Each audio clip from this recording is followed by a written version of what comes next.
Welcome back mga boss. Kumusta na po kayo? 8 months ago yung last na vlog natin. Na-miss ko uli gawin to. Kumusta na kaya ang presyo ng mga ibon ngayon?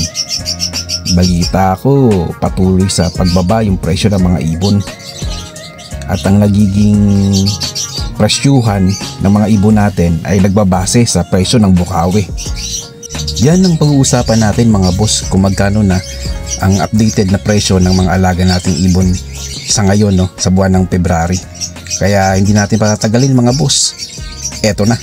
Pero disclaimer lang mga boss, no, ang presyo na to ay opinion ko lang at nagtanong lang tayo sa mga kaibigan natin para magawa ang updated na presyo ng mga ibon sa ngayon.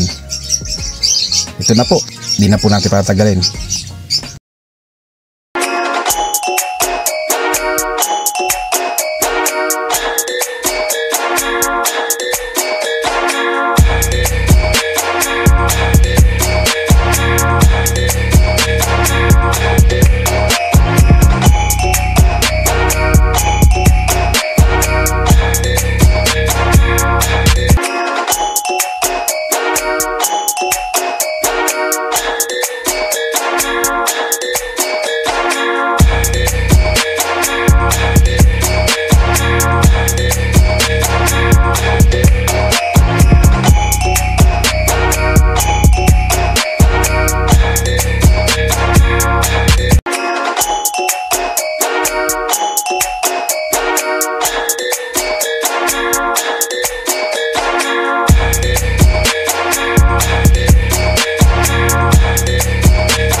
Paunawa po, no, ang presyo na to ay hindi po opisyal.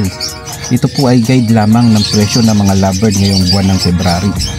Masusunod po rin po sa presyo ng ating mga ibon ay yung breeder, no. Nagbabase ang mga yan kung gaano nakagulang yung ibon at kung babae o lalaki at kung proven breeder na yung mga ibon na bibili natin at kung ito ay DNA sure na hen o sure na kak na. Yan po ang basihan ng pagpresyo ng mga ibon natin, no? Maraming salamat po mga boss, hanggang dito na lang po. Maraming salamat po sa panonood.